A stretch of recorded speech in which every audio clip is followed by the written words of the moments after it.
When the towers fell, I didn't take pictures. I didn't want to take pictures.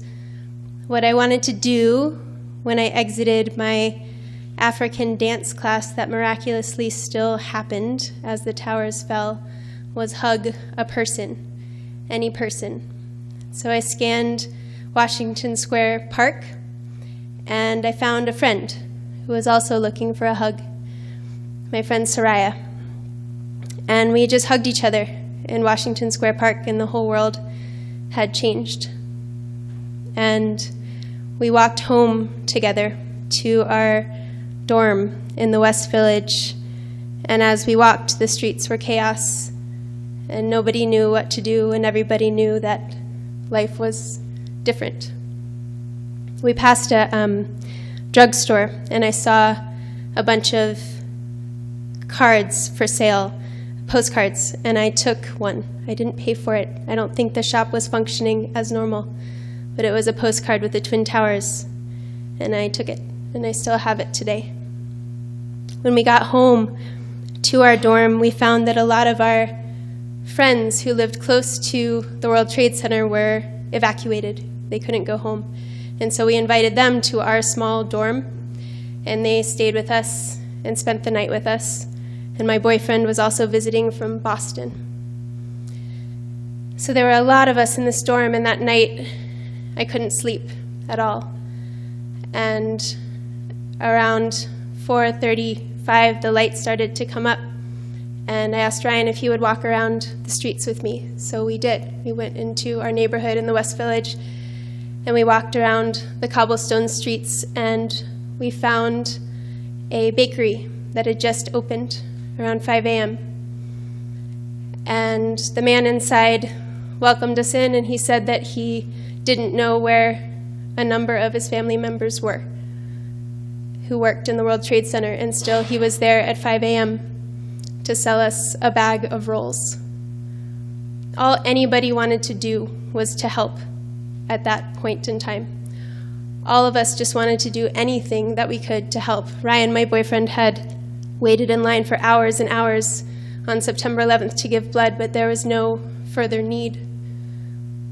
So all we could do, all I could do, was buy this bag of rolls from this baker in the West Village who didn't know where his family was, and give them to the people who were staying with us for breakfast. That was all I could offer, and that's what I did.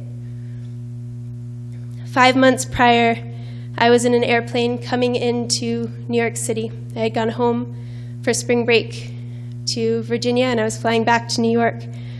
And I'm a photographer. There was this beautiful, beautiful sunrise, and I was completely taken by it, and I took out my 35mm Nikon, and I took tons of pictures. And I was just overwhelmed by the simple beauty of this morning. And I snapped tons of pictures watching the sun over this thick blanket of clouds that was underneath the plane and over the city. And then suddenly, as I was photographing, the city just emerged through the clouds, and I kept shooting it. Only later did I realize that I had captured one photograph, one frame, that was just the clouds with only the Twin Towers coming through the clouds.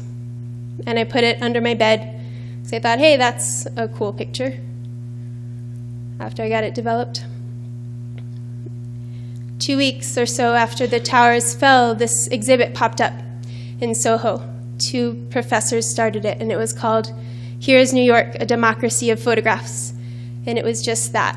It was every New Yorker who wanted to contribute their photographs was invited to do so. So there are photographs from before, during, after September 11th. Not artists, just people. And they were all shown in this gallery space in Soho, and I thought, oh, they're going to want that picture. So I got it from underneath my bed, and I brought it in, and they were like, oh, yeah, we need this. Can you bring us the negative? So it was super underexposed. So I brought them the negative so they could scan it. And they did, and they hung it, and it became the best-selling photograph at that exhibit.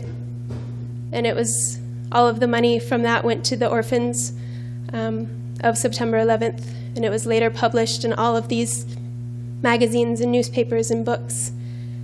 And it was all because of that moment of just appreciating the simple morning and then offering that simple picture that I took. And so I guess if there's any sustaining moral for me, it's that sometimes you really can't give very much. Sometimes it's only a bag of rolls or a picture that you took, but you better give it. Thank you.